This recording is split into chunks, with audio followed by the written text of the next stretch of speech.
a baseline for you guys, so. We're used to the cold. Good evening, folks. Hope we're all doing well, and thanks for coming in. We have with Craig. Craig was here last night, so you know who he is. He's doing there. But tonight our guest is I was going to say old friend. He's not old. We were just talking about that. You know, our good friend. I'll say good friend. The ghost host again, Sophia Temperilli. Good evening. Hi guys. That's cool. Because last year when Sophia was on, we'd been joking about horror films and whatnot and our favourite films and stuff, and so we decided we'll do a wee show about our favourite horror films. You know, what pushes that button, what makes us run, for the nearest or popcorn. You know what I mean? So I've not seen you since last year, so a belated Happy New Year. Start off with that. I hope you had a nice Happy New Year. How was Christmas and stuff? It was okay. Yeah, I mean, some family stuff. So it was as good as Christmas, is when Did you get everything on your list? Yeah. Oh my god, I was so excited. I got this electric screwdriver. I got a limited edition ukulele. I got a really nice comforter, but the screwdriver just really did it for me because I love tools. Your best present was a screwdriver. It's an electric screwdriver though. It's pretty cool. I would show it to you, but I would have to reach into my closet and grab it. Right. And if that's your thing, then that's your. I don't actually. It's not very often I'm stuck for words, and I don't know how to answer that one. But I'm very happy for you and your screwdriver, and I wish you very many jobs. What shall we say? Thank you. I already used it to fix my Allen wrenches. I got Allen wrenches too for Christmas, and they were a little tight on one side, a little loose on one side. So I used a screwdriver, tighten them up. It's pretty cool. Like I said, I love tools, so it's always exciting for me. Have you been going around the neighborhood asking if anybody wants anything fixed? Yeah, I've recently been finishing some of my grandma's. Well, yeah, some of my grandma's furniture, and so she got me a sander, and I was really excited about that. That wasn't a Christmas present, but it's just awesome. My old sander sucked, so. So there you go. Got any men that are watching that are over Sophia's side of the pond and maybe want to take her out, whatever. Don't buy her flowers or chocolates or whatever. Just get her some kind of power tool, screwdriver, anything, a drill. That's kind of true. I really would probably prefer that. If someone just got me a nice tool, literally or a puppy. Puppies are cool too. I can just imagine, the day comes you get married and whatever, they have the, what do you call the party before the bridal shower thing? Yeah. It's usually tea, dinner sets and blenders and stuff. Yours will be Black & Decker drills and screwdrivers. That would literally be so cool. That would literally be the coolest thing ever. Do you see what I mean, though, what I was talking about before the show? I'm always get people off track on something. You said food. Now this time it's tools. You do a paranormal show, I start talking about food and TV. You do a TV show, I start talking about tools.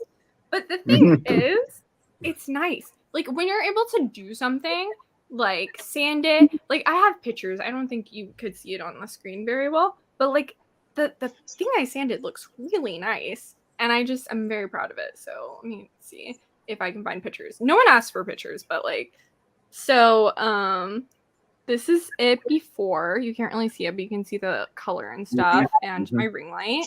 And afterwards, it's this beautiful color. It's like a sanded wood, and you can see there's a darker inlay at the top. But yeah, no one asked for that, but I just felt it was very important that people see that I can sand really well. I know you're saying it is a good thing when you do a job kind of thing. You just finished the wee one room before Christmas, and once it's all painted and the carpets, laid and stuff, you kind of stand back and you think, I like that.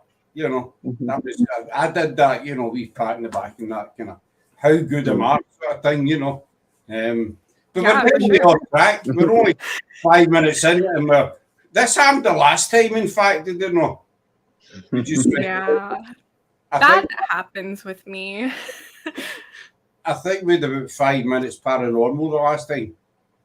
Yeah. I no, last time we did much better. We almost did like a full hour. I think we did like 45 minutes of Was it? like paranormal. Normally we don't get that far. So actually last time was a record. We did really good. That is a good one. If we pat in the back.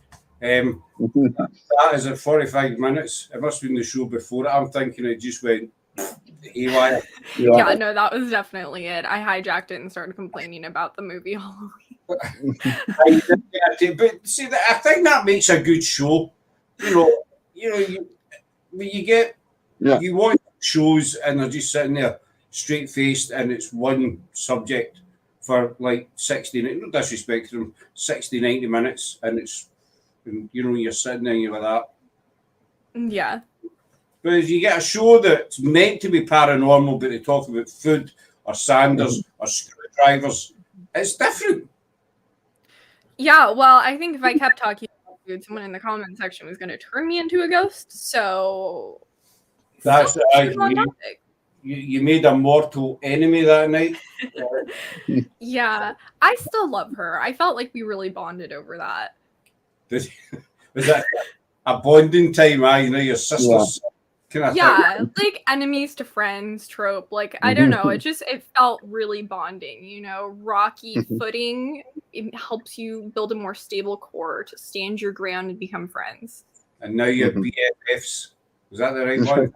I think so, yeah. I would say, yeah. See, someone's already talking about food in the comments. You do the BFF. Hey, Adam, buddy, spaghetti is good. That's true. Mozzarella on spaghetti. You put some mozzarella on it. I like a nice vodka sauce, and then you put some mozzarella on it, grill it in the oven. Very good. There you go, Adam. She's off and running. That's it. That's 60 to 90 minutes shot. It's going to be all about food, basically. So we'll talk about films, maybe. What do you think? Yeah, no, for sure. I love talking about TV. We could do that. I did watch, I mean, you see we watched Wednesday. Yeah, that's a good show. It's a really good show. Anytime she would say something, like, my dad's like, I don't know if I want you to watch this. You're going to get more snarky comments. I'm like, Dad, only for you. Well, I was a big Addams Family fan, and so I know it was kind of based around the Addams Family kind of idea. And I didn't honestly think I'd like it, but I watched the first one and then put another one on. Put another one on. And we were actually out on Christmas Eve and we couldn't wait to get home to stick another episode. That's what I wanted to do on Christmas Eve, was get back to the house and get another episode of Wednesday on. Yeah, it was a really good show. I mean, my mom doesn't like scripted series at all, especially like teen dramas. Absolutely hates it. My dad, on the other hand, he loves a good teen drama. I have to tell him, no, you can't watch a show with me because, like, Dad, you don't need to watch every show with me. Like, I watched Nancy Drew, and he's like, "Oh, when are we gonna watch Nancy Drew?" And I'm like, "We're not, Dad." And so Wednesday, I knew my dad would like it. I actually was just gonna show him, and my mom was like, "Yeah, no, I want to see it too." And I really wasn't sure because she genuinely doesn't like shows like that. She loved it. She can't wait for season 2. So it's just one of those shows where even people who don't typically like that type of format are interested in it. I think they did a really good job with Wednesday's character. The only thing I'm totally sick of hearing now is that the song. Oh yeah, the Goo Goo Muck or the Lady Gaga one? The Dance Dance Dance. The Dance Dance Dance one. Yeah. Yeah, I think Jenna Ortega is quite sick of that as well. I'm just totally. Hi, Facebook user. Did you see Nancy Drew? We talked about the Nancy Drew that was out decades ago. Yeah. No. They have a show on the CW, Nancy Drew. Since the CW got bought out by a different company, they said that their viewership was mostly people in their 50s. So they're trying to change the network gear more towards people in their 50s. So I guess they're going to, apparently just today, they're going to be streaming golf. I don't really get that. But the CW had a show called Nancy Drew. Its final season, season 4, will be airing later this year in May. But it's a really great series. They took Nancy Drew, but actually made like all of the stuff with ghosts in it. So it's a supernatural version of Nancy Drew. And it's really good. I love it. It's one of my favorite shows. But it's really good. I think it's kind of like Wednesday in the fact that they took, an age-old story and made it something modern and really visually interesting. And I think it was really well done, the storylines. I thought you meant the one. The Wednesday, I was surprised at the ending when you found out who the baddie was. I'm not going to spoil it for anybody who's not seen it, but that was a total shock. I feel like the Hyde kind of looks like that person, though. If you really look in the face of the Hyde, I found out online beforehand on accident, but I don't care if I get like a TV show spoiled for me. Like, it doesn't bother me. Like, I'll spoil a show for myself. Like, I just don't. I really will. I'll look it up online. But that one I saw just online by happenstance. But I feel like if you really look at the Hyde's face and then the person who plays the Hyde, they look very similar. No, totally. I was watching it and I had all these different theories that, it's him, it's her, it's her. No, it's not her. It's got to be him.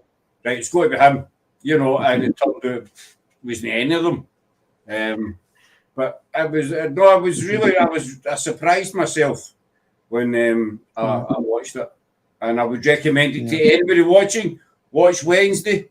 Really good stuff. And they're doing a season 2, but I think it's a couple of years down the line or something. Oh, yeah, for sure. I mean, Netflix takes quite a while with all of their shows, so I would say it's probably a couple of years away. Another really good show on Netflix, though, that I told you about, Warrior Nun, that also has supernatural elements. It's literally nuns fighting demons. Great show. I love it. It got canceled. I'm devastated. So save Warrior Nun. But it also has really good storylines, very visually stunning. I mean, the cinematography is great, and it's a fun show. I mean, their fight scenes are amazing, and I can't recommend that one enough either. I mean, it genuinely is visually very pretty. See, I'm not into all that kind of stuff, like Warrior Nun, and there's a few shows on Netflix and it's like teenagers and vampires and stuff, but as I said before, there's no blood and guts in it. No, Warrior Nun does have it. I mean, like, I mean, like, the Mother Superior, like, I don't want to spoil season 2 for people who hate that, but Mother Superior had a really, like, good gory fight scene in season 2. It was nice. It was very good. So what was your kind of favourite horror films? I already know that, but I just want to hear you say it again because we spoke about this before. That's a really good question. I don't watch horror movies. I didn't know how to tell you that because I did say it last time, but I don't watch them. I watched Halloween because it was on Halloween, and then I had a lot of thoughts on it because I feel like as a final girl, there were things Laurie Strode could have done differently. Like, I love horror video games. Like, those, favorite thing ever. Horror movies, I still really haven't seen that many because I'm a chicken. But what was there no the Twilight films or something you liked? Oh, the Vampire Diaries. Yeah. Vampire Diaries, that's what it was. The Vampire Diaries. The Vampire Diaries, that's amazing. Yeah, that's so good. I love that. And then they have the originals, a spin-off of that, Legacies, a spin-off of that. Really great show. I'm a sucker for vampires. I don't know why. I think it has something to do with the Hex Girls from Scooby-Doo and the Witch's Ghost. I mean, they weren't vampires, but I've just always loved vampires. What about the Vampire Theatre? I forgot what it's called now. Buffy stuff. Did you ever watch that? Buffy? No, I still haven't seen that. I would like to watch it, though. I watched it, and it was too cheesy for me. Yeah, but that's sometimes fun. When I was watching, I thought, oh no, it's no for me. And it was the same kind of thing, the episode would start off and they'd be all happy, and then this big bad demon would pop up and they'd have a big fight and Buffy would win and then they'd get back to being happy again. Yeah, I mean, that's definitely the thing with teen dramas, but I mean, it's enjoyable, at least for someone like me, because I mean, I'm 23, so just that stuff is fun, and I do love just like supernatural stuff. Like Legacy's definitely got very campy, and they destroyed a lot of storylines, and just characters. So that sucked. But their monsters that they would have different monsters of the week, which I think I heard is similar to Buffy, which was really fun. I mean, I think that they had some really cool characters. They had they made one up, the Croatoan, which was what they carved in a piece of wood at Roanoke, but they made it into a lie-eating monster, so the monster would eat people who have lied. So they were like really creative like that. Teen Wolf also had some really cool monsters. I watched it later, definitely kind of cheesy, but they had like the Oni. Season 3 was amazing. The Oni were so good with the oh my god, the Nogitsune. They had a Nogitsune possess this one of the characters, and it was just really good the way they did that one. See, the thing that gets me about all these kind of programs and stuff, even the Twilight films and stuff, they're all kind of shiny people, you know, they're all looking models, you know, and you know they'll be fighting for about an hour and then they walk away, and you know there's not a rip in the shirt or anything like that, and they're all still dead shiny and good looking, and you know I think that's you know. Well, to be fair, if it's a vampire, I mean they typically have healing powers, so they should maybe get a pass on that. I mean, because I mean, like when you take werewolves and vampires, most of them have some form of a healing power, I think, in these TV shows.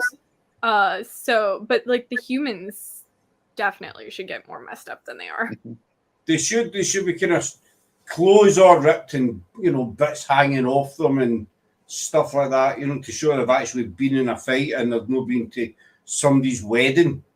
You know, that's what they've just been to a wedding and they've come out. That was quite enjoyed that. That was good. I'll have another one next week. You know, Adam's asking about Sleepy Hollow, the show. I actually haven't seen that. I did want to see it. I was probably like maybe 12 when it came out though, so I wasn't really watching shows like that. I was watching more like My Babysitter's a Vampire on Disney Channel, which I also thought was a great show. But yeah, I mean, I wouldn't probably recommend it for adults, but it's just nostalgic for me. I've seen Lucifer though, because I know Sleepy Hollow, I think, was a procedural show, right? I think similar to Lucifer in that manner. It was like a cop supernatural creature buddy show, right? Mm-hmm. I like the film Sleepy Hollow with Johnny Depp. I've not seen the Sleepy Hollow show, but I like the Johnny Depp film. Yeah, that was my favorite when I was like 3 or 4. I don't remember much of it, but I know I was like a big fan of that movie when I was a toddler, which I think is probably really creepy for a toddler to like, but you know, here I am. I was just going to say, you know, age 3 and your favourite film, Sleepy Hollow, about the people getting heads chopped off and your 3-year-old. I mean, most 3-year-olds go home and watch, I don't know, Barney or cartoons or something. I watched that too. My mom doesn't like Barney, so she would keep me away from Barney. But I would watch. Yeah, I would watch like SpongeBob, like Fairly Odd Parents. They're in the Big Blue House, apparently. Blue's Clues. Oh, I remember the Bear in the Big Blue House. I remember. Yeah, so I would watch those too. Anyway, Lucifer, I tried to get into it, but stopped after the 4th episode. I mean, I've watched a couple of these things, and you watch 2 or 3 episodes, and you think, "What's this about?" You know, and you basically kind of give up. That's what I do, because I like to maybe watch a film or something, and you know right away. No, you don't know right away what's going to happen, but you know what the film's about, and it kind of grabs you. But some of these, you know, like there's like 40 episodes, and you need to wait to episode 21 before you find out what the storyline is, because they're making pancakes and cookies for the other 20 episodes, before the stuff really starts to, vampires or whoever start fighting and eating each other and stuff like that. Maybe it's me. I like to see people losing appendages. No, I think that's kind of the thing, like, because Lucifer was a show on Fox here, and I mean, you can take that with the Vampire Diaries too. That was on the CW. Most series, I think, at least get 6 episodes and at most 22. And when you're on networks like Fox and the CW, they usually, if it's a popular show, get a full series order of like 22 episodes per season. And I think for the writers, that just becomes too much. Like, as a fan, you're like excited you get 22 episodes, but the writers have to fill 22 episodes of a storyline. And I think when you look at the show in hindsight, it becomes a lot of filler because they're trying to live up to what the network gave them. And I think that's kind of the hard part. You have to find the gentle balance between having enough like episodes in a show to have a full rounded storyline, but also not having too many where you have all these pointless storylines that will never be like gone over again because they were just filler. And I think that happens a lot with the Vampire Diaries. Legacy's had that a lot. Warrior Nun doesn't have that, and I think that's because Netflix does do such shortened seasons, but there's no commercials or anything, so they'll give you like an hour-long episode or a little over it, and it's not filler. And I think that's the good thing about shows like Wednesday and Warrior Nun is they give enough time typically where you have a well-rounded season. Leaves you wanting more, but I think at the same time, if you were given more, it may not be the story that you fell in love with. So you have to have that balance. I hate commercials. I hate adverts. It's especially when they show about 20 different adverts, in one commercial break. And you can go and make a 4-course dinner and stuff like that, eat it, and you're still waiting on it coming back on. So, I mean, the horror genre. Love Wednesday, great show. I love vampires as well as ghosts. Anyone's seen the show Forever Night? It was out in Canada in the 90s. I love the classic Hammer films. Christopher Lee's did. I like the Hammer films as well. Forever Night, I've not seen that one. How many episodes are for Wednesday? So, I think there's 8. It's not very long. About 8 or 10. I think it's 10. But it's not many. But it's just about the right amount. I think it's 10 episodes of Wednesday. Yeah, it was between from what I can remember. 8 and 10, I think. They're not too long. They're probably about like 45 minutes around there. So give or take about 45 minutes to an hour. There's like 8 to 10 episodes. I noticed they weren't very long, but especially I love the classic Hammer films with Christopher Lee's Dracula. I don't think anybody's played Dracula as well as Christopher Lee. What about the Dracula films, Sophia? What are they kind of? I don't know if I've seen the Christopher Lee one. I'm trying to think. I saw when I was younger. I think I saw the Winona Ryder one, but like I said, I was like 3, so I don't remember it fully. I saw a little bit of the original Dracula with Bela Lugosi. So I've seen some of them, like bits and pieces, but like I said, like a lot of the Dracula stuff I saw when I was younger, like Sleepy Hollow, and I think the original. Oh my god, I don't know who directed it, but that one, whoever was in that one with Winona Ryder, I think I saw that one. That was Gary Oldman that played Dracula. I thought it was Gary Oldman. I just couldn't remember. That was I liked that film. So you really had a good childhood then, Sophia. We like say Sleepy Hollow, vampire films, that kind of thing. Yeah, I mean, I was raised around adults, and I'm an only child. And I'm also like pretty much one of the youngest in my family. So my parents just kind of raised me more, like they just, if they didn't think there was anything like too bad in it, then they just let me see it. Like Sleepy Hollow was just like, I guess not a big deal. I don't remember. I loved it though. So I was saying with your child, we were 6 and she's addicted to Stranger Things. Oh yeah. I've seen Stranger Things as well. Honestly, unpopular opinion, not one of my like favorite shows on earth. I watch it because it's popular and I like to just like keep up to date on everything, but it's not like my favorite on earth. I really liked it. We went to see that Santa film at Christmas. Oh, I can't remember. Oh, Violent Night. Violent Yeah. Night. That was good. There was plenty of blood and you take that and stuff. Yeah. It's the guy that played Hop. I think it's Hop. Yeah, Hopper, David Harbour. The guy that played the cop in Stranger Things. He played Santa Claus. And I love Christmas films and that. And I wasn't sure we were going to see Violent Night, but once I started watching it and I realised that this was a badass Santa, you know, I thought, oh, I like this guy. Yeah. And and he just, some of the things, there's one guy ends up putting him through a wood chipper. It was amazing. You just see the wee particles at the other end. And that was a good. You'll start again. You need to watch that. You need to watch Violent Night. But have a big cushion, Sophia, because I think you'll be kind of like. I read the plot summary to it on Wikipedia. I was surprised at how good it was. Usually I fall asleep with something. Well, here we go. Who's this? Facebook. My favourite horror movie is Scott dancing in his green pants. Actually, not a fan of it. I don't know who that is because a Facebook user. I'm taking a guess it could be Andy Murphy, maybe. I'm guessing it's Andy or Charlie, one of the two. I'm probably wrong. I do not have green pants. There's a guy, Sophia, I think he's on TikTok or something, but he does resemble me. Obviously, I'm better. Obviously, I'm more handsome. Of course. Of course, I shouldn't have even had to say that, but I like stating the obvious. I feel like you didn't even need to.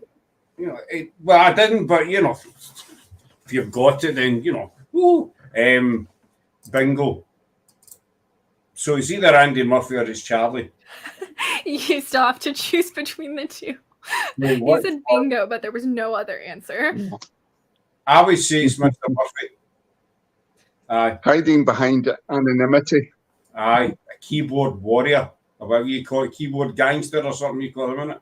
But anyway, there's a guy on TikTok or something like that, Facebook, and as I say, he does resemble me. I'm far better looking. But he likes to jump about in his underpants. Dance in his underpants, and but they're no sort of wee ones, are like massive, the kind of things your grandma would wear. Really big, massive belly warmer things. And so there's been a running joke that it's actually me, but it's not. It's not me. Hey, Elizabeth Doll. It was Forever Night. I like to show the precious copy. It's from me. I actually got Christopher Lee's autograph on the street in London in 1980 when I was 10 years old. I like Christopher Lee. One of the kind of classics. Yeah. So as I say, I'm guessing that's who it is. Craig's away. I bet he's pressed the wrong button. It's okay. We were talking about the mutual poor knowledge of technology. So I think it's just it is what it is. I couldn't even get my microphone to work last time. I had to unplug it and just use my headphones. Finally figured out the mute button. This thing up here is gave up the ghost. I don't know. It's just, I mean, it's plugged in, and but it's just refusing to work, and it's just no happening for me. You know? So, what about the films that are based on real life events? Like Amityville, The Conjuring, stuff like that. What's your thoughts on the kind of films? Well, I interviewed Andrea Perron actually. It was so many years ago. I don't know if it was after the Conjuring movies came out or if it was like slightly before or after. But she said that, like some of it obviously was inaccurate, but they had talked to the family about the stories. I think, with anything that they make that's based on, factual events, or the telling of events, you have you know, the true story as much as they can go, but it's still for entertainment. So they have to throw in, you know, theatrics as well. So I think, you know, take any of those with a grain of salt. I think any movie like that or TV show, like I watched Dickinson on Apple TV about Emily Dickinson's life. I thought it was an amazing show. But you know, when you watch shows like that, if you're interested in the story, just always research it yourself. When I watched Dickinson, I did research the people on the show, the characters, to see, you know, was this a real person? Like, how much of the story was true? And it's surprising in relation to Dickinson how much of the story was true. And I think with The Conjuring, it's the same thing. You have a lot of it that is true. You have a lot of it that's not true. And with any movie like that, you know, if it piques your interest, just see what the real story is and make judgment for yourself. We covered the Amityville about 2 years ago. Planning on doing it again actually with Jennifer for our American team, and we researched it, you know, and because I was a big fan of the Amityville horror, as many people were way back in the day. I hate saying that. I don't know if you say over there back in the day. Do you ever say that? It was back in the day, you know. I'm 23, so I typically like don't, because like a lot of things that happen. I'm just like, I was 3. You're kind of like 23 and broken a wee bit because your favourite Christmas present was a screwdriver, and you watched your favourite film when you were 3 years old was Sleepy Hollow. So Yeah. you're a bit of leeway here and there. I love old movies too, like Doris Day and stuff. Like, yeah, like I love like a good like TCM movie. So I'm definitely a broken 23-year-old. You're right. Thanks, Jen. Thanks, Jenny, for that. As you can see, I'm still a young-looking man. Yeah, they put me off what I was saying. Amityville. It was a major story, you know, and we done a live on it, and we researched it all and what have you. The amount of stuff that we uncovered was unbelievable, and it led us to believe that the actual story was fake. No, the DeFeo side there. The DeFeo murder, you know, we know they did happen, but there was a lot of things in the DeFeo murders that didn't add up. They didn't make sense. And I mean, a quick example was they said it was Ronnie DeFeo. He acted alone, but they found gunpowder residue on the eldest daughter's hands, and they say the only way that could have got there is if she'd fired a gun, obviously. So yeah, for sure. I think came out that the two of them had been in it together, and after they'd killed, you know, murdered their family, Ronnie decided maybe to do away with the only one, or change his mind, and he shot his sister. They couldn't explain why where this residue came from. Yeah, and I think with Amityville too, you have, you know, I feel like just like so many differing stories, people that just like truly believe, you know, it's true. Then you have people say like, no, it's not true, that book's fake. And I think there's so many different stories from so many different time periods of homeowners. Like you said, like a lot of it's just like, I don't know, it's just like hard to sift through, because it's like you don't know who's lying or telling the truth, and it's just like one of those cases where it's just a little bit weird.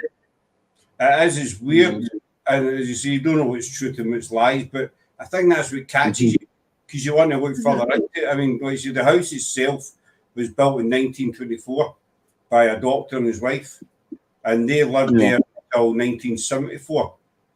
And in that 50-year span, there was never any reports of any paranormal things happening in the house. And then, of course, the DeFeos moved in, and then the Lutzes moved in. They were there for between 8 days. They fled in terror. The family that moved in after the Lutzes says that there was nothing. They experienced not a thing in the house. The Lutzes says the house was torn apart, basically. The family that moved in says the house was immaculate when they moved in. So a lot it didn't kind of tie in, but I mean, the Amityville, I don't know how many films have made, you know, the Amityville curse, and the 5 or 6. No, it's more than that. If you go into I think Prime, there's loads of them, and they've all got the name Amityville in it. Yeah. And I think as soon as somebody sees the name Amityville in a film title, I'm going to watch that. Because of the Amityville horror. I mean, they were good films back then, but see, I'm a big fan of Jason Voorhees. You know, to me, he's the ultimate guy. Oh my god, Friday the 13th, the video game is amazing. I love that game. I'm not into it. Must be my age, as Jenny says, you know, video games. I've got a couple of games on my phone, but that's it. Silly wee games. But I know you're a gamer. Sophia, you've got all the bits and all the toys and whistles, but I like Jason because Jason didn't mess about. You know. There's Sarah popping in. With Freddie, he was I thought Freddie was kind of cheesy with some of his one-liners and stuff. You know. Yeah. Whereas Jason, but it was kind of fun. It made it. I mean, I remember going to see Nightmare on Elm Street and all that at the cinema, part 2 and everything like that, and it made it kind of like it was fun, you know, because he had all the one-liners and everything like that. You know, it was just kind of like it was. Me and my friends used to go and sit down and just kind of like laugh as well as getting scared and everything like that. It was just kind of pure popcorn. With Freddy, you knew where you were. You were going to get a bit of horror, a bit of gore, and a couple of nice one-liners. It's just going to be good fun, I think. I think that's why a lot of people liked it. I liked the Nightmare on Elm Street films. I did. It was just all the wee one-liners. That's how I was a Jason fan. Because he didn't mess about. He put the mask on and he went out and got the business done. You know. I said this last night. I talked about this last night on the show. The one thing that always got me about Friday the 13th was you get the teenagers and they run away into the forest. They're running as fast as they can. And Big Jason, he's behind. He's just walking. He's not caring. But he always ends up in front of them. Yeah, that'd be me. You know, you wait through the forest. Big Jason's just like that wee gentle stroll. No, if I was gonna be a horror movie killer, I would definitely walk. I don't have the stamina for that. They actually did that on Legacies. They did it was supposed to be like a therapy box, and they did one, and it was like 80s horror. I remember I showed my dad because I thought it was really funny. They killed one of the characters in a sleeping bag, and I was like, Dad, look what they did. And he goes, oh, they actually, the sleeping bag kill, they actually did that in Friday the 13th. I was like, oh, maybe I should watch the movies. That was pretty funny. So I've been meaning to watch them. I just haven't. I was actually watching the remake the other night, and he gets the girl on the sleeping bag, ties her up to a tree over a fire. But there's also, she's a singer. She's a coloured singer. She was a judge on one of his talent shows over here. It was way back when she was younger. She was in Friday the 13th, and Big Jason got her in a sleeping bag, and he drags her over to a tree, and he lifts it and he just whacks her off the tree. Yeah, that's the one I was talking about. That's really funny. Bang! What's her name? She's a judge on Rita Ora? Nicole Schlesinger or whatever. It was Kelly something. Yeah. Oh, you'd notice her. Right. She was a judge on one of these Britain's Got Talent shows over here. But I loved that. I thought it was amazing. How just house her up and just whack off the tree. That's the one they redid, and I was like, that's really funny. Oh, Kelly Rowland? I didn't know she. Kelly Rowland, that's what it was. That's it. But some of the ways that they came up with for Jason to kill people was just out of this world. You know, I make myself sound like a serial killer or something. I'm not. I'm not a practicing serial killer or something like that. I'm not making notes every time I watch a horror film. You know, that's a good. That would be hard to do unless you were Jason too. I don't think you could really take notes on that because he's OP. He's like, I mean, he's slow, but he's fast in water. I'm just going based on the video game. I mean, he's like really OP, and I mean, his strength is like insane. And I think that about Ghostface too. You know, I used to watch Scream the TV show, which is a different Ghostface. His was called theirs was just Brandon James. Great show. I loved that too. But I mean, yeah, Ghostface is just a normal person, you know? He's one of Sydney's friends. Why is he so strong? Like, how, when you're dressed as Ghostface, are you extremely, like, quick, just, like, strong, everything, but you're just, like, a regular dude. Like, you cannot tell me, like, that's kind of strange to me. And I feel like Jason's the same. Like, well, it's not the same because he's, you know, I don't know what his deal is, but, you know, he's just really strong, so you could not copy that if you tried. I know. Sarah's saying that I really am I'm a surgeon. I'm addicted to, and I will admit it in public, I'm addicted to Grey's Anatomy. I know it's nothing to do with horror, but I'm addicted to it. I never ever thought I'd see the day, because I used to slag Sarah off for watching it. I knew I'm addicted to it. So any kind of medical procedure, give me a wee private mail, we'll get it sorted out. I've got the kit in the kitchen in the drawer, any kind of operation, whatever it is. But no, I think my favourite is always going to be Jason. And I mean, the Saw films as well. What do you think of the Saw films? I used to have nightmares about Jigsaw or Billy the Puppet. But I love the way they came up with how to kill people in the Saw films.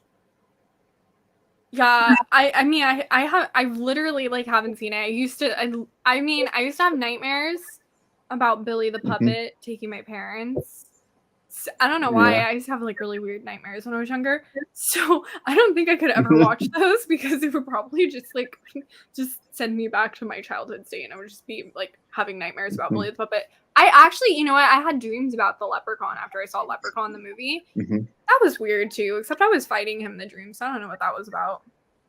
That was a weird. I seen that a long time ago. Yeah, the Leprechaun, the wee guy running about killing people, and some of the horror films I think are just so far fetched. Yeah, almost becomes comedy. Really, almost becomes like comedic, like Tom and Jerry type violence. You know, it's like Chucky. You get. I think Megan's like that too. I want to see that. I've seen it advertised. I do want to see that Megan film. But I mean, Chucky, I watched the first Child's Play, but then I didn't bother watching the rest of them. It was the marking of thing, you know, as we plastic doll running about killing people. Megan's getting a lot of really good sort of like critical appraisal. There's quite a few. There's people saying quite a few people are saying that it's really, really good. It's reinventing the genre and everything like that. So it does sound interesting, I think.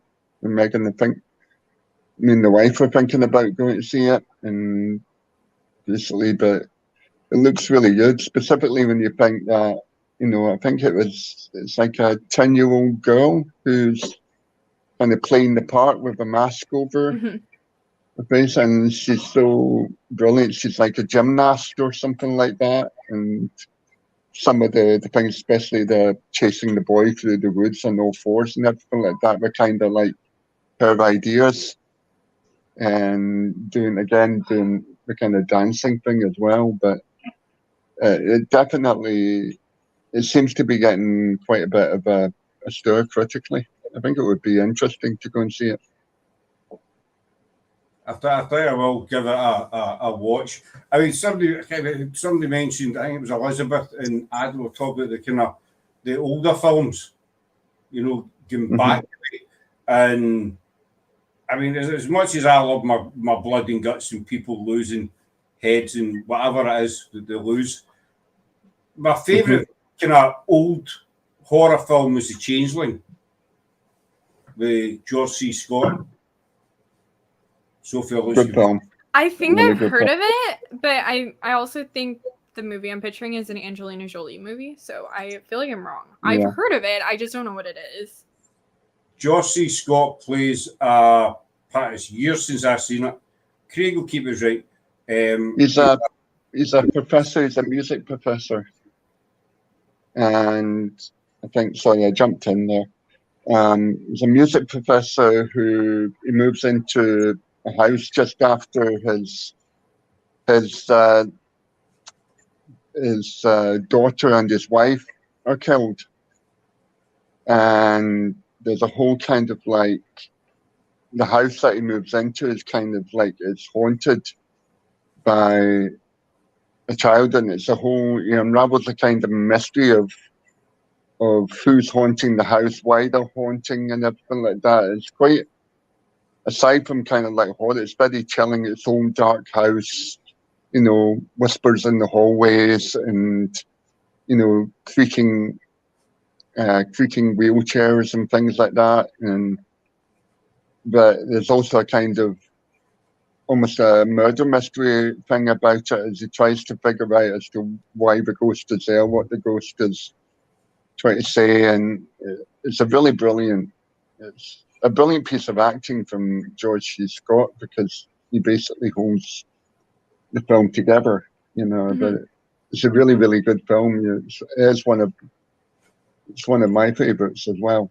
It's a really good kind of like chilling horror mystery type of thing. Well, there's no any blood and guts or anything in it. It's just the whole way. Yeah. It's just the way that it was put together. And so I think you'd like it, Sophia. I'll have to look it up. You will ask your mum and dad. They'll probably seen it. Yeah, my dad has probably definitely seen it. He watches like every horror movie. He watches like pretty much any movie. The man, like, he'll watch movies that you really shouldn't watch because they're awful, and he'll watch them and tell you how awful they are. So my dad's definitely seen it because he watches anything and everything. Oh, I hate seeing you get. I've done that a couple of times. I went. Have you ever seen? You might like it, but the Watchmen.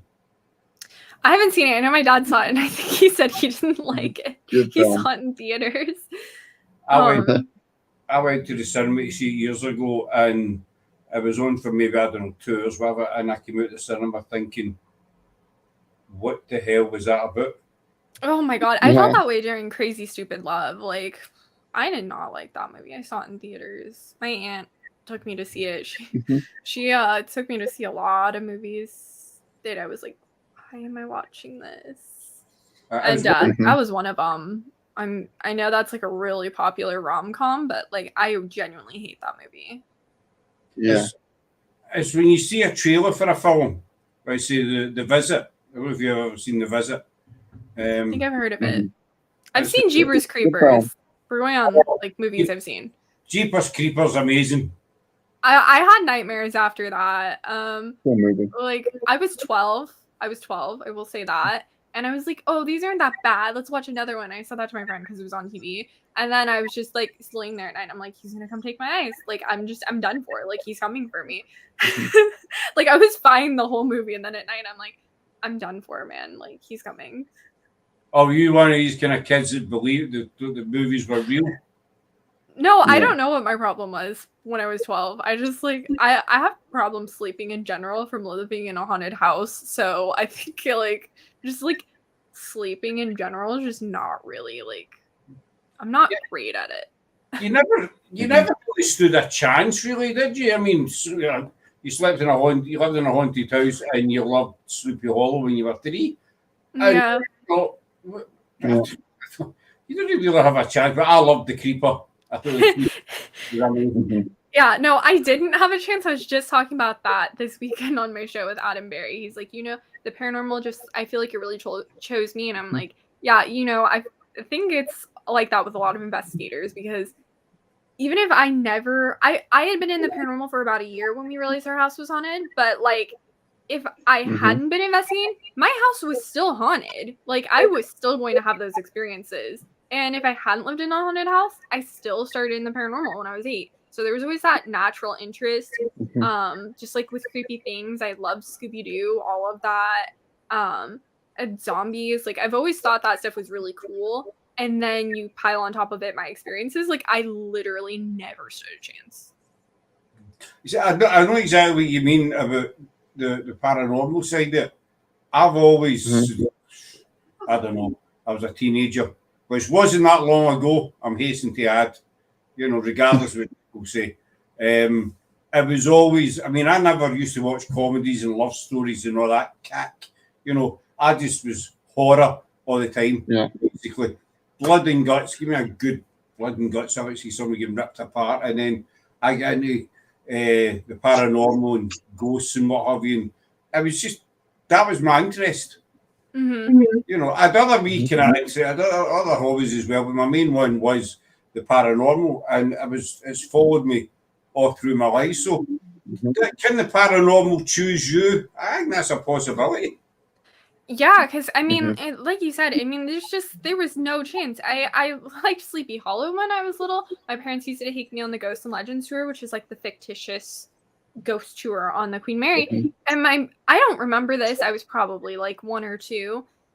It's with me on it, and the parts that like where the steam would shoot up or like a little girl's laugh that were meant to scare you, I thought were funny, so I would laugh. My parents would be holding me walking through the tour, and I would laugh. And I'm thinking, God, there's 4 people on the tour. That's really creepy. They had to deal with me, and then I would ask to go again. Like it was a fun thing. Like, oh, let's go again on the creepy haunted thing. So, and you were kind of singled out for your classmates. Kind of. That's a creepy girl, don't go near her. Well, I was a tomboy, so that just happened naturally. That had nothing to do with ghosts. So when did your love of food develop then? I've always just loved food. I used to just compare myself to Shaggy mentally. And I just always loved food. I just love good food. Oh my God, I had Mexican food the other day. So amazing.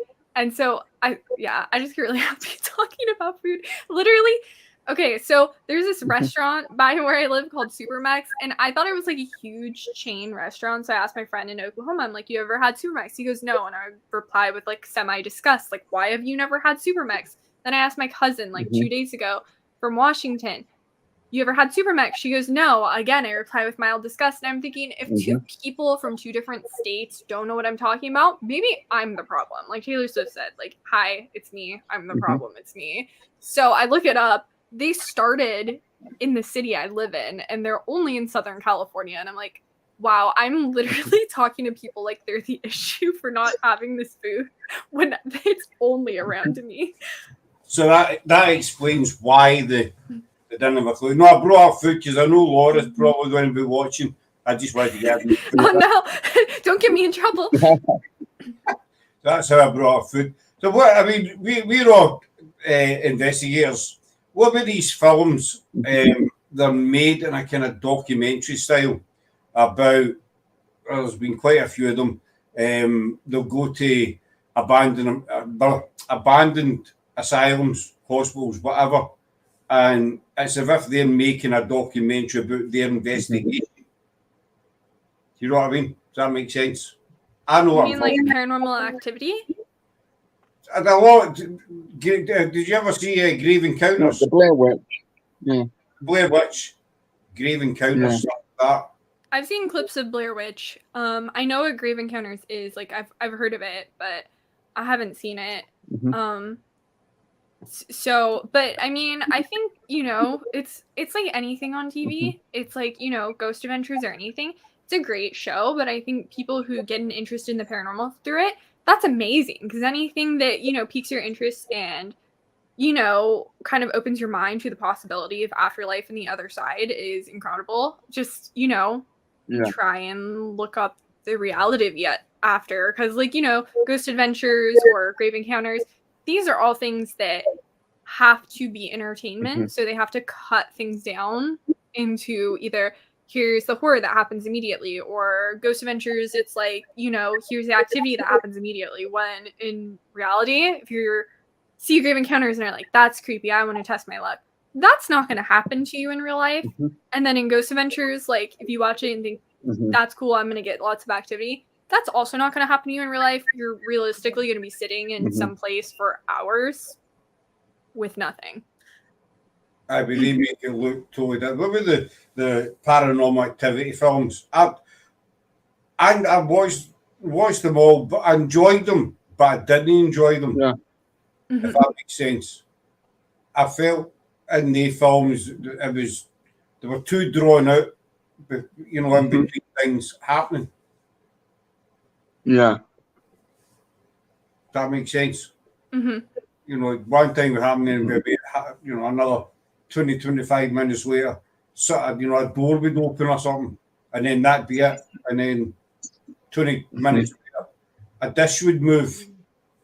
And I just felt these films were kind of, going to hurry up and something happen. And then there was always in the last 2 minutes of the film that the real nitty gritty happened. What do you think the kind of films with Paranormal Activity? Would they say it's been taken from actual footage and what? But it's no, because the person that get killed in the first one's in the second one. Yeah, I don't know about them saying it's real footage. I mean, it's great advertising, but I don't believe it. It's like the Blair Witch. Blair Witch kind of like invented the whole kind of like, is it real? Is it fake? Is it kind of like that? But then once it all kind of like blew up and it got revealed that it was like, basically it was all scripted. It was all written. It was just a really good advertising campaign and everything like that. It was a kind of like things like Paranormal Activity, where it's kind of blatant trying to cash in on the popularity of the Blair Witch. Is, I think sort of like you'd have to go and you'd have to be pretty sort of like daft to go in there and think, wow, this is real. This is absolutely, this is absolutely happened. Just did happen. That I think it's those two films, the kind of blurring of reality and fiction and everything was pretty good. I really enjoyed The Blair Witch and I really enjoyed Paranormal Activity for what they were pieces of entertainment, trying to make you scared and nervous by not doing that much at all, purely by atmosphere, which I think works, I did enjoy the Paranormal Activity film. I just felt they could have put more into it. Leaving the gaps. As I was saying, I've always watched ghost and paranormal movies and shows growing up and still do. I've experienced Paranormal Activity as well. I've experienced some even in filming a horror film. Elizabeth was with CIA Entertainment, who made the Crumbs about 2 years ago now, Elizabeth. We had David and Craig and that on, and the cast with Elizabeth on as well. I think it was about 2 years ago. That's quite a good film. The Crumbs. I was going to say something, I've forgotten what it was. I hate that. That happens quite a bit. You're going to talk about something and I'll totally kind of get your head. There was a couple of films I was going to mention. And they're gone. Talk about the What about films about, you had End of Days with Arnold Schwarzenegger, stuff like The Ninth Gate with Johnny Depp, films about the end of the world, the apocalypse and stuff like that. What about they kind of films? I've seen 2012, End of the World. I saw I Am Legend. That was really sad when he killed the dog. Let me see. End of the World. Zombieland. Like I said, I love zombies, so most of them are just zombie movies. Zombieland is good.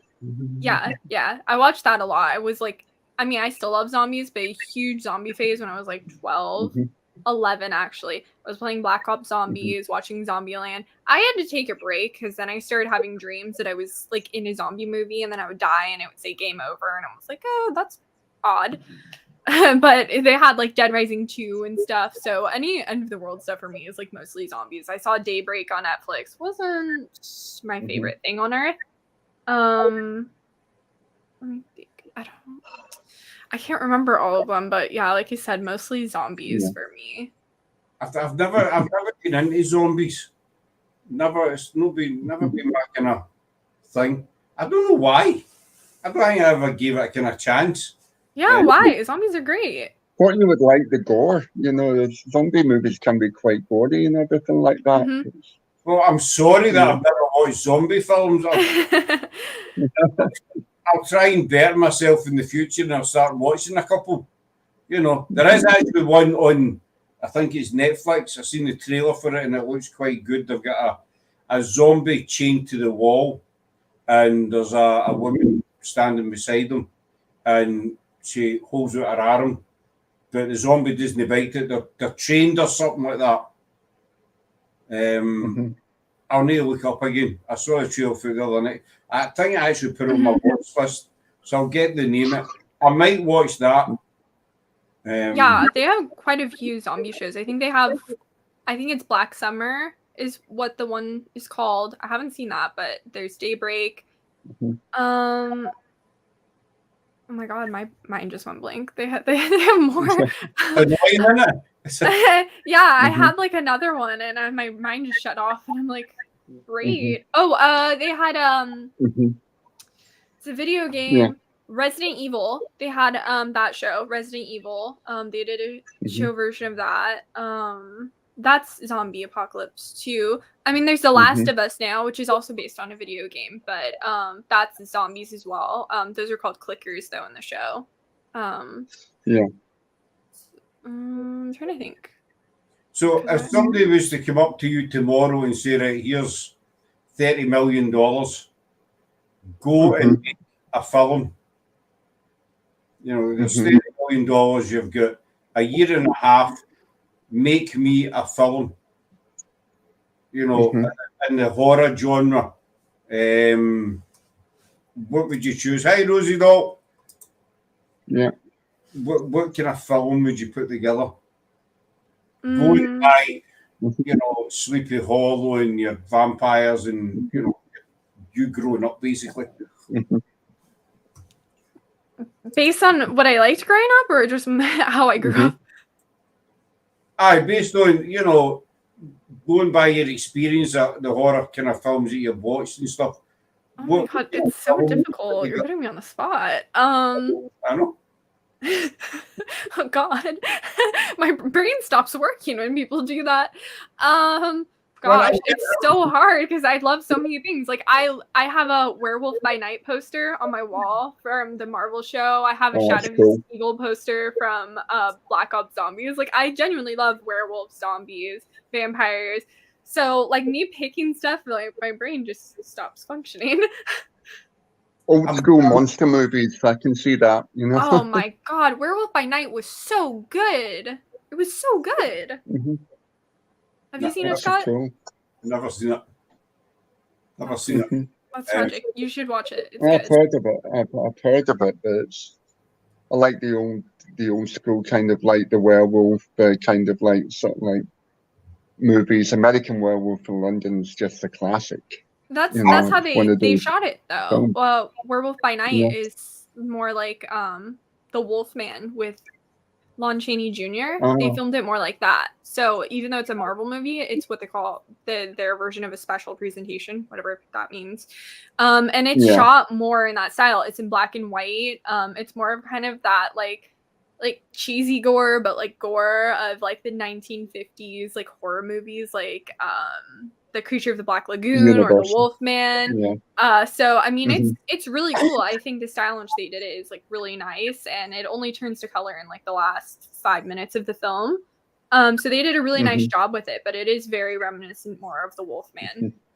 I like, just what Craig said, American. I was going to mention that one, Craig, American Werewolf, and that was one of my favourite films way back.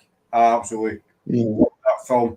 And I think the transformation for the guy into the wolf was so real when you compare it to, I mean, like I say, you watch the one with the vampires and what is it? They're all shiny people, and the lassie dies. Twilight, aye, all the shiny people. And they're all doctors as well. That's quite handy if you're a vampire, if you're a doctor. Twilight. You know, there are surgeons or something. But you see them changing into werewolves, and they just kind of, you can tell in a way it's kind of animated. Yeah. You know, but if you watch American Werewolf in London, and you watch when he's in the living room, and you know he changes bit by bit, I think that was more realistic than modern ones, whereas you would expect it to be the other way around. Yeah, I mean, I love CGI. I think it adds a lot to films, but I think practical effects really do make stuff so much better. And I as I'm getting older, I think that, you know, more film and TV shows should use practical effects. I don't know if it's like a cost thing, but CGI is like so expensive. But I think practical effects really is such. I feel like it makes the show so much better, or like movies so much better. I think Werewolf by Night used a lot of practical effects, and it just it was a really good show. And I think when TV shows and movies do that, it just makes it a lot better. When you can just produce it yourself instead of editing it, it's better. I mean, there's exceptions, like Tony Stark's like Iron Man suit in the beginning was, I think, practical effects. And then in the later movies, it was all CG. But like, you know, when he pulls the strings on his coat and then all of the nanocell makes his suit, like, that's cool. Like, that's fine. It's CG. But like other stuff, I think it just looks better if it's not. Also, hi Laura. She joined. Hopefully she missed. I'm no longer alone. Hopefully she missed you talking about FOOT.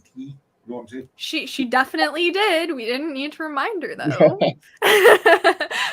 Not talked about any food whatsoever. We didn't talk about food. I didn't talk about it. It was definitely Scott. I had no part in it. I feel like he was leading the witness almost. So if you see it, oh, you're not in a courtroom, Sophie. He was leading the witness, Your Honour. But I thought you were going to slate Iron Man there. I love Iron Man. I think it was amazing.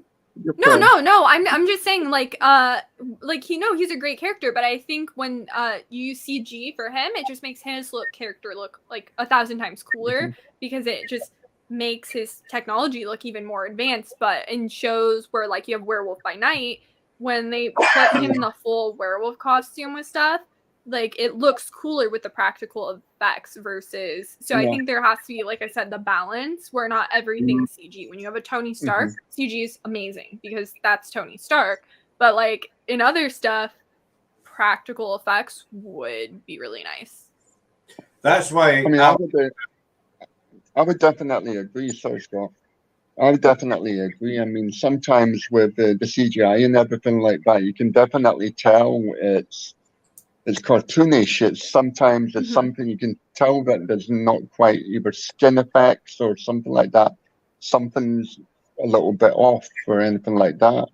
But I love things like, talk about practical effects. John Carpenter's The Thing is like for practical effects and everything like that. And gore is one of the go-to films, like 1983, and it had the effects were so cool. In fact, that it still has people going, how the heck did they do that? You know, and it's all like animatronic and everything like that and puppetry. And, you know, I just find it amazing, the awe-inspiring how the lengths that people, the actors and everything like that went to try and get these effects, you know, going, the amount of people sort of like off camera pumping blood into sort of like fake arms and everything like that. And it's amazing. I mean, with the CGI, I mean, I went to see Avatar at Christmas, which for brilliant visuals, brilliant everything like that, but I was thoroughly aware that I was watching basically a cartoon. You know, it seemed like lifelike and everything like that, but I was aware that I was watching something that wasn't real, but it was still like amazing. But I still had the back of my mind, this isn't real, this isn't real life and everything like that, even though it looks a bit like that. And I think that's when I see a CG effect in like a horror movie or a vampire thing and all that, I go, you just wouldn't be able to do that in real life. It kind of like takes me out of it a wee bit. But like you said, films like Iron Man and all that, you almost expect it. You expect it to be a lot of CGI. You expect it to be cartoonish. You expect it to be. I just don't like it if it's going into a horror movie and then all of a sudden it's sort of like the actor's face changes and it goes to like almost. You can tell it's not real. It's fake. It's a cartoon type CGI type thing. It just takes me out of the movie personally. Sorry, I didn't mean to rant. Okay. No, that's fine. That's fine. I know exactly what you mean. I think the worst bit of CGI I ever saw was the film Gladiator, with Russell Crowe and Oliver Reed. Oliver Reed, sadly, he passed away before the film was completed, and they added him in. The bit at the window. Aye, the bit at the window. It was done with computer, and because it was right near the end of filming, they actually passed away, and so they done it with computer, and it was just totally fake. You could just tell a mile off. That's just no real. But I like the real sort of makeup, and that. I think that's why I like the Saw films so much, and like Jeepers Creepers, stuff like that. Because with the Saw films, you sit and watch them, and you're with that when they're getting pierced by metal pipes or whatever it was he was doing to them, it looked really realistic. Same as the Predator films and stuff. The new Predator one, Prey. I don't know if you've seen that or not. The film Prey. Have you seen that, Sophie, or no? No, I don't have Prime Video. It's on Prime, right? No, it's on. Disney. I have Disney Plus. It's on Disney. I think Disney Plus have it. I know you guys have different stuff on Disney Plus than here. Like, I think Buffy might be on Disney Plus in the UK, but over here it's not. Yeah. Well, on Disney here, they've got the new Predator film. It came out a few months ago now, but they took it back this time with Predator, because the other Predators were set, in this kind of time. But what they've done this time is they've showed you an early Predator way back in the sort of cowboys and Indians, Wild West, basically. I can't remember, the 18th century sort of, and the effects in that are really, really. You see people getting, heads cut off and all sorts. And I think that's what makes a film. Blood and guts. At the end of the day, blood and guts makes a film. Yeah, it's on Hulu. I think you're showing your.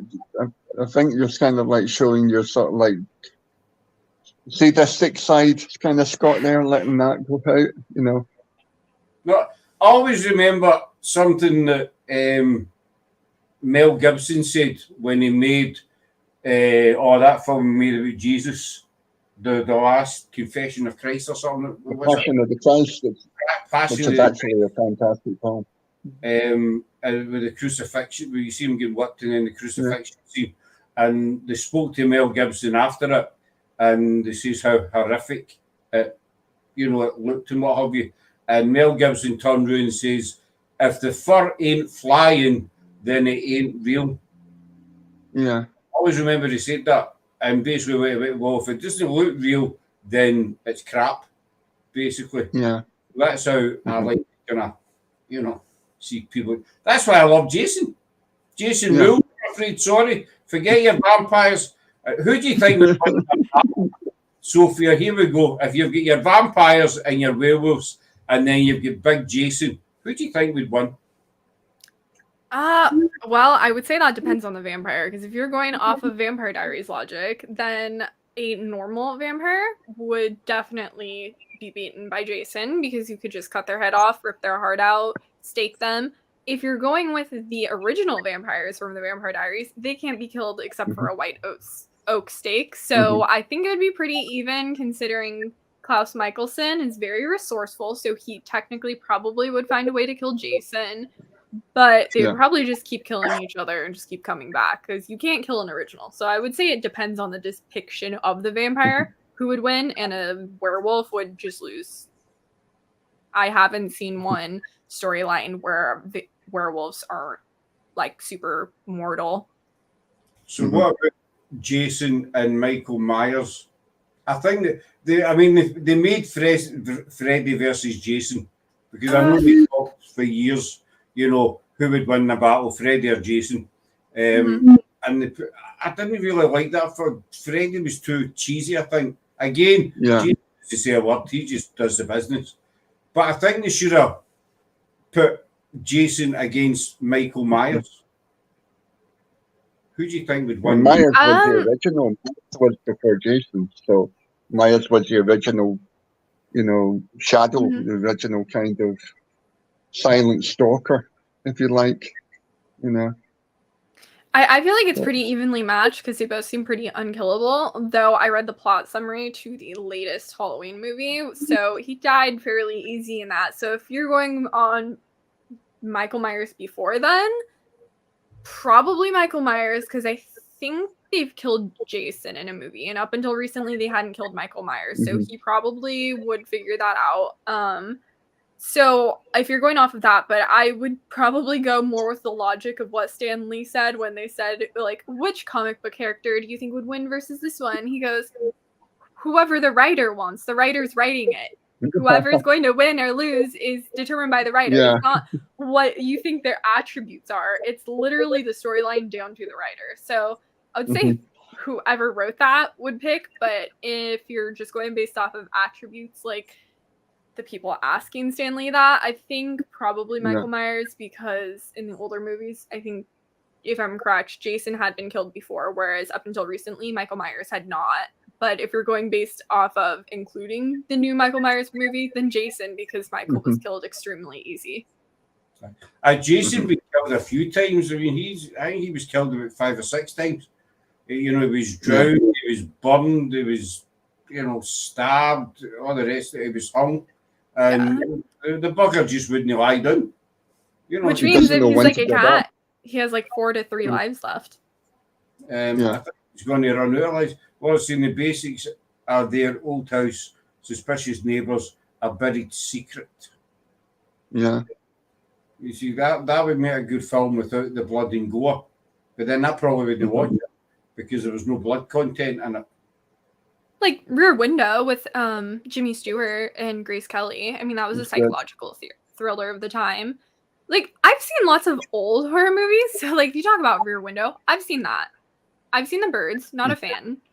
I saw Marnie, didn't understand that.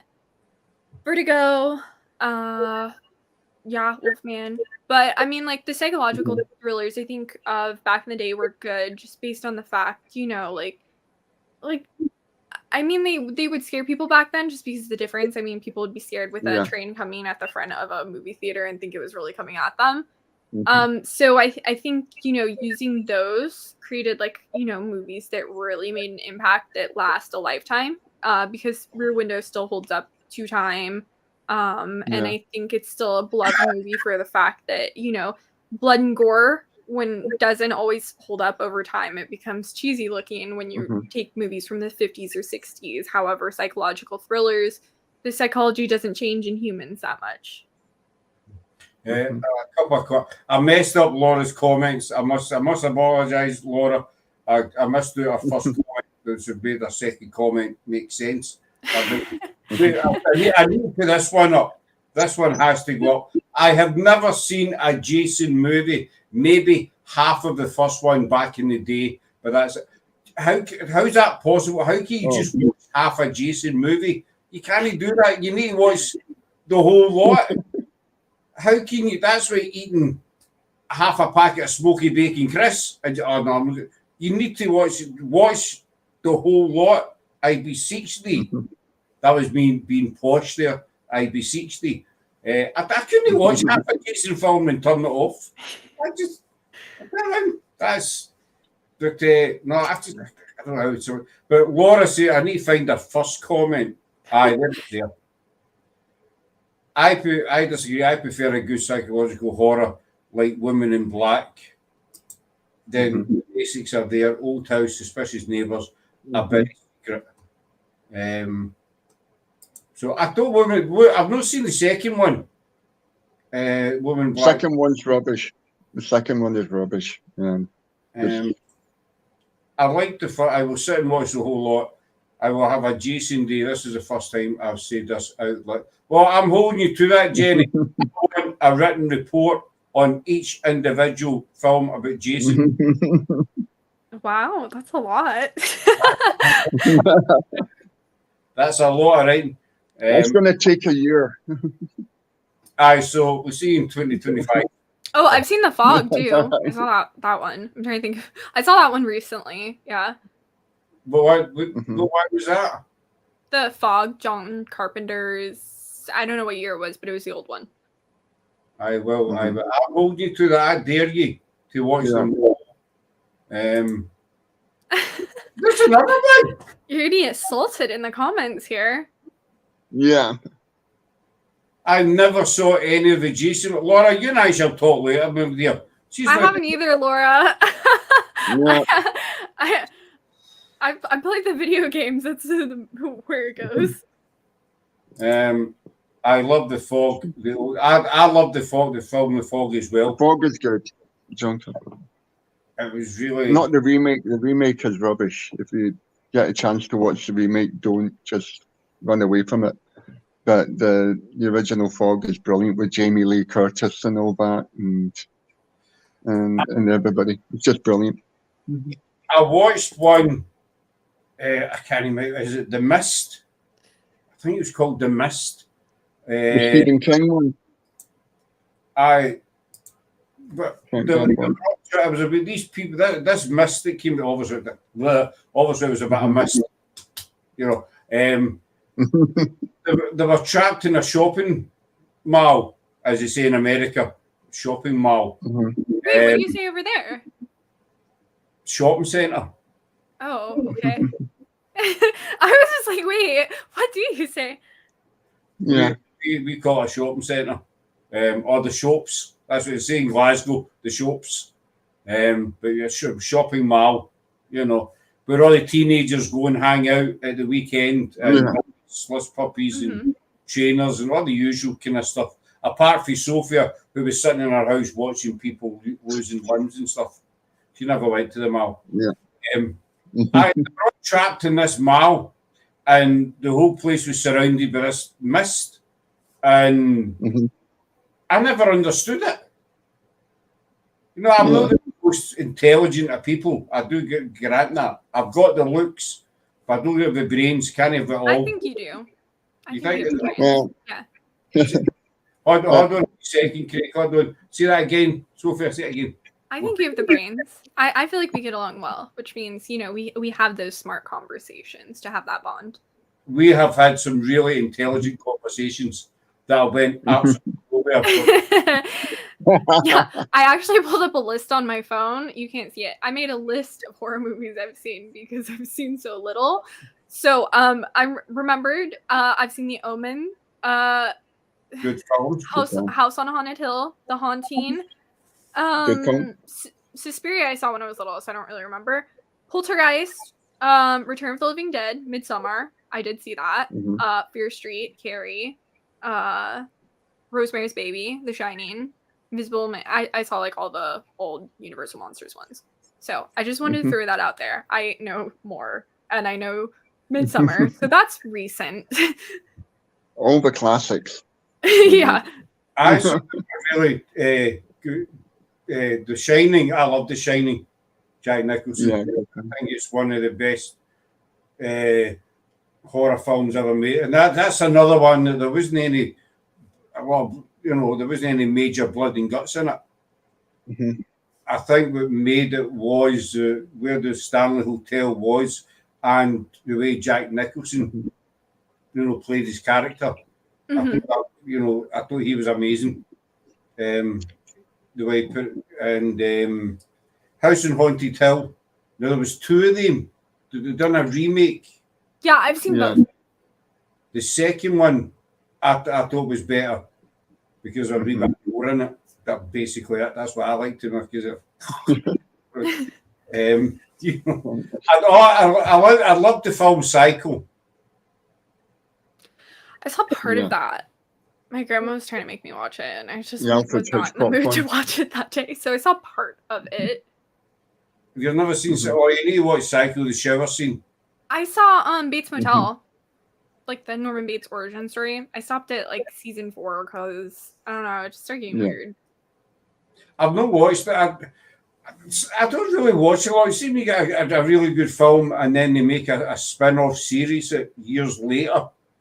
I think it loses its, you know, its appeal. It was good. Film. You know, the original Psycho in this, when she's in the shower. That sounds bad, doesn't it? Watch the bit where she's in the shower. I don't mean it like that.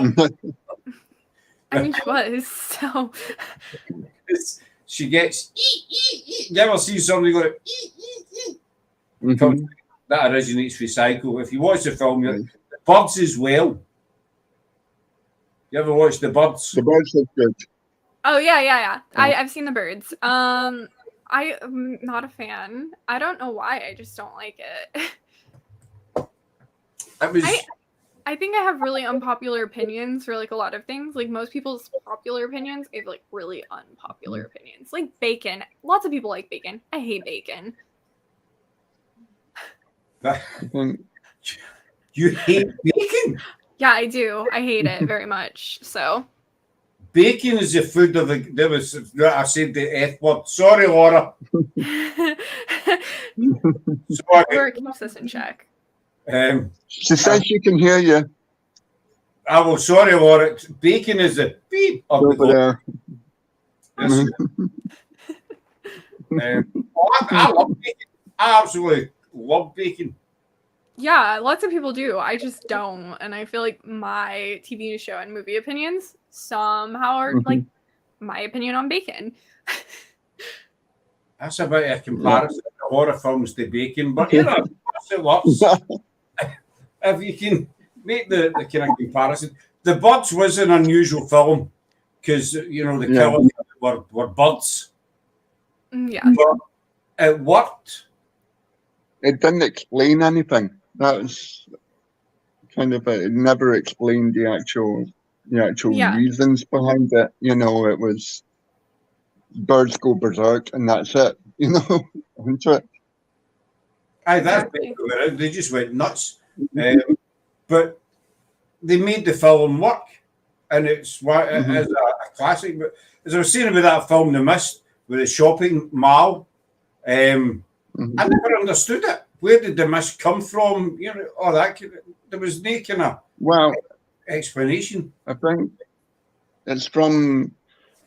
There was like they had military guys in there as well, and I think there was, as far as I can remember, there was an experiment that they were doing up in a nearby military base, and it kind of went wrong. It was something to do with space time or things like that. Try to get into another zone or another dimension. Into that they were fiddling about with, and it went a bit wrong, and it kind of exploded, causing this mist to come out. I haven't seen it for about a year, but I think that's kind of it. It was a military experiment gone kind of like wrong, and it resulted in these beings from another dimension coming out via a mist and basically try to take over the world. As far as I can remember, it might be wrong. It was just quick. The fog. I know you're talking about the fog. I liked it. I thought the ending of the fog was amazing when they came together, found out, you know, who they were, why they were there, and then to that lady William, basically. I thought it was really the ending. The whole thing was good, but I really enjoyed the ending it. I mean, sorry, Sophie, when you go. I just don't know why she opened the door. That old woman, like she knew something was up. Why would you open the door? Why would you answer that? I mean, they didn't care. They knocked down the doors, but like, why would you open it? I always wondered that. It's just, Why would you open it? Is that no the old No. horror scenario? You know, you see the young girl. Take the film Scream, with Scream films, for instance. You know, the very first one, Nate Campbell's in the house, and there's this guy on the phone. No, wasn't he? Wasn't he? It was Drew Barrymore. Drew Barrymore. Sorry, that's who it was. yeah. They see in the house. This lunatic's on the phone. What did she do? She stays in the house. Yeah. You would grab a kid Yeah. and run. You know, you'd be out that door. You know, but it's the old scenario when they don't go up the stairs. Oh, they went up the stairs.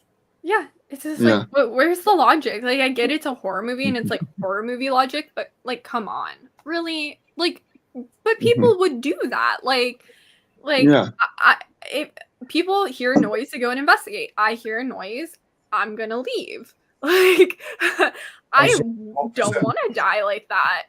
So it's like, I just don't understand. Like, people would Yeah. do that stuff in real life, but like, why? I'm one of these people. I think I would go up the stairs because I'm thick like that. You know, and Yeah. I'd be wanting to know, but I'm kind of stupid that way. I'd go up the stairs. But I don't know how many horror films I've sat and watched, and you're sort of mentally, and it's crazy because you're sitting watching. Take Drew Barrymore for instance as an example in Scream. You're sitting there watching her, and you're sort of mentally projecting to her, run, leave. Yeah. You know, it was just a film. You said, what? And you end up getting annoyed.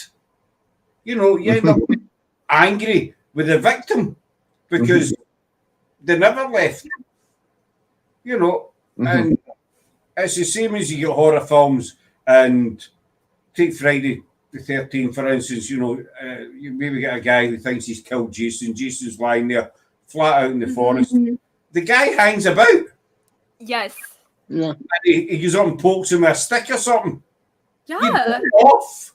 Laurie Strode did that in Halloween. It drives me crazy. I mean, this man's chasing you. You hit him with a knitting needle. Sorry, I can't even talk. Like, because I just was like, why aren't you stabbing him again? You don't even know that he's dead. Why are you not checking? You just like stab him and you're like, oh my God, it's over. What? No, you make sure that man is dead. And then she hides in the closet with the flimsy doors. Like, I get she opened the window to make it seem like she ran out the window. Why? Why not just run out the window and close it so it makes it seem like you're in the closet? Like, where is that logic? Yeah. You hide in the house to make it seem like you left the house. Let's face it, Big Jason, he knows the score. He's no stupid. Big Jason knows you didn't go that window. You're in that cupboard. You know, and I'm coming to get you. And the other thing that gets me about some of these films is you'll get the bad guy standing there, and whoever it is the guy, the woman, whoever he's been chasing, standing there with a gun, and they're standing there thinking about shooting them. You know, will I shoot him? Will I no shoot him? What would I do? You would just shoot them. You know, somebody fire some into Big Jason, but they stand there and they think about it. What will I do? Will I shoot him? Will I no shoot him? And by the time they've made up their mind, the big man's out at them and he's, you know. Yeah. You should have shot me when you had the chance. It's like they say in Zombieland, double tap. You always gotta double tap. Make sure the zombie's dead. Double tap. Hit him in the head. Hit him again. Make sure it's dead. Yeah. That's Zombieland. It's a comedy movie. Like, are you not in, like, Laurie Strode, why are you leaving him on the floor? You know you should check if he's dead. I was when they go and they start poking with sticks and stuff. I think, you know, he's just like, is he dead? Is he dead? Basically, and then you know he should be. Once he's down, I would be out there. And once I've shot him like that, I would be looking out there. But no, they have to go up to the body and kind of go peer over, going, "Is he dead? I can't see. I think he is dead." And then, of course, he pops back up and kills them all. You know, but I'd be out of it. As soon as he went down, I'd be running out of that place, getting far, you know, far from the killer as I possibly could. Yeah. You know? So I've seen a couple of horror films and they'll kill the bad guy and then they'll start running, and they'll, their car's sitting there where it's in a forest, but they run by their car, and they keep running. They don't get in the car, they just ignore the car. You get in the car and try, but they don't. They run by the car and keep running into the forest, and it's No logic. I know it's only made up, it's only filmed, but just some of the scenarios that they come up with, like even like the Wrong Turn films, which I love because people lose everything in them, all sorts of appendages go and they get eaten and stuff. It's when they kill the sort of mountain men in Wrong Turn, and they stand there and study them. Yeah. 8-foot mountain guy lying in the grass, and you, It's ridiculous. And some of these people are going to like weird places. Like if you see a weird place, why are you stopping? And the thing that I do appreciate about Jeepers Creepers, I don't understand it. Like, how does his car work? Does he do the work himself? Where does he get the gas? Like, I have a lot of questions about that, but like, and he has wings. Why are you driving? Why are you driving if you have wings? But like, and he has no eyes. Like, if they're so important to you, how are you driving in general? I just have a lot of questions about the car. But like, I also appreciate the fact that he has the car because it's like he makes it more accessible. Like they're not coming. They did come to him, but like he doesn't wait for them to come to him. He also makes sure he can go into town and find people himself. But you're right, Sophia. You don't actually find out what the creeper is and why does he come back. I think it's every 25 years or something he comes back. 23, 25. Why does he come back every 20 plus years to eat parts of people? And what happens to him, and where did they actually originate from? I tend to do that with films as well. If I'm sitting watching films, I'll start kind of nitpicking and try to take it apart and say, well, where did they come from and how did they originate and why are they there? That kind of thing. But it's Elizabeth. CIA's the crumbs 2 years ago.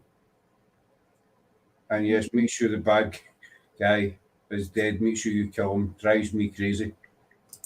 But you do, if you're going to kill the bad guy, then do it properly.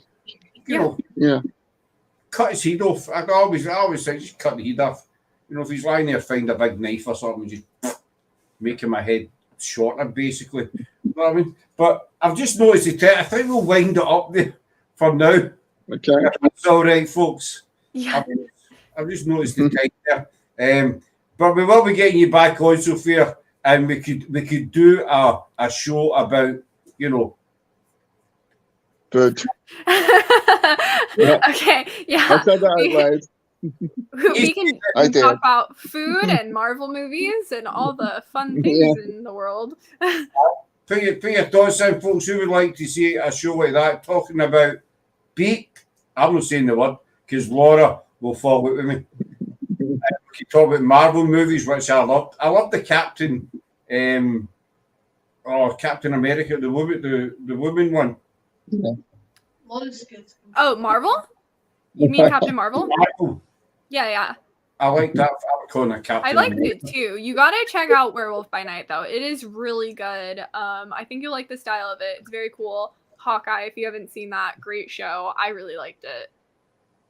Also, the character kind of acts like me, so I'm going to give them a check out, but we will be getting Sophia back in the not too distant future because we got loads more to talk about, folks, including the word that Craig said that I'm not allowed to say. And Warrior Nun. Watch Warrior Nun, guys. It's a great show on Netflix. Trying to get season 3. Laura's scared to come get that dinner you promised. No, Laura was saying earlier on about cooking for her, and I said, well, I cooked for you on Christmas Day. And so I says, come down next week and I'll make you dinner. So that's what she's going on about. I forgot what I was going to say there. She's put me off. You put me off, Laura. And that's why we have to have a show about food. I just noticed that Werewolf by Night is on Disney Plus here, so you've got no excuse, Scott. You need to watch it. Yeah. Is there blood and stuff in it? Yeah. It doesn't. It's in black and white, but yeah. Right, and people lose different appendages. Yeah, it's great. And Warrior Nun, you also lose appendages. Great show. Warrior Nun, watch that. Netflix, great show. Werewolf by Night, Disney Plus. Hawkeye, Disney Plus. Those are all great shows. Jenny's saying, the three of us ladies will arrange a Jason movie day. There you go. Jenny, I'm holding you to that. I want a full report on all the Friday 13th films. The big. I tried to get Kane Hodder on because we drank McCullum on last year. In fact, I think you were on the panel at the same time, Sophia. Yes. When we had Patty and Jim Allen on as well. And of course, Rick works with Jason. They're part of Hollywood Ghost Hunters, Hollywood Ghost Hunters, I think. Yeah, and Kane's actually doing... Yeah, Kane's actually doing, I think, the mocap for the new Texas Chainsaw Massacre game, so I'm very excited about that. That'll be cool. Haven't seen the movie, but I'll learn a lot from the game. That will. I was talking to Rick about Kane. I was trying to get him on, and he says he doesn't really do these kind of podcasts and what have you. Plus, he's always kind of busy. But I thought, imagine that would be a horror fan's dream. You know, having the original Jason Voorhees on your panel. You can't get better than that. You know, having the panel still sitting there. But I'm not going to give up on that one. I'm not going to give. I'm going to give it another bash. So we'll wind up there, folks, before we start talking again. So where can people find you, Sophia? Where can they find you? I'm on Facebook, Sophia Temperilli. You can watch some of my past YouTube interviews that are YouTubed on the Ghost Host Sophia Temperilli, Instagram, Sophia Temperilli, Twitter @Sophia Temperilli. Shocking, I know. You can listen to my radio show, The Ghost Host, on liveparanormal.com every Saturday from 12 to 1 p.m. Pacific Standard Time, 3 to 4 p.m. Eastern Standard Time, 8 p.m. UK time, GMT. And my guest upcoming is the astrologist. You caught me off guard because we were talking about TV shows, so it wasn't in Paranormal. But yeah, you can find all of that info on Facebook. And yeah, you can also listen to past archive shows, iHeartRadio, Blog Talk Radio, and iTunes podcasts. She's everywhere, basically, folks. Everywhere. But sure, you'll be seeing her again. And Craig, where can we find you? I'll just ask her. Just up the road from you. Just up the hill. Yeah, just up the hill from you. You can find us. You can find me anywhere you want. Well, I asked Sophia, so I didn't want to feel you. I didn't want you feeling. So that's why I said, where can we find you? But we have Sophia back, and we'll do a show about the Marvel movies and that word that what Craig said. We live on the hill. They live on the hill, and obviously it's the posh part of our, I don't know what you call it, neighbourhood. I suppose you call it neighbourhood. They live in the better off part of the neighbourhood, shall we say. We look down on the riffraff at the bottom of the hill, you know. I need to learn like Europeans like slang and words because like I can do accents, like a Scottish accent. Don't know any words in Scottish, so that's like my downfall. You can do a Scottish. You've never told me that. Yeah, I did it for you one time. I can do Irish and Scottish. Go on, give us the Scottish accent. Jenny's Irish. The Irish one. Go on. God. Go. What would you like me to say? I don't know. I'll just go with the normal thing I say, which is okay, sorry. Ooh, would you look at that? Me balls with a little leprechaun. I don't understand the word you said there. Yeah, that's usually what I get. Then the Irish is like, oh, would you look at that? Me balls with a wee little leprechaun.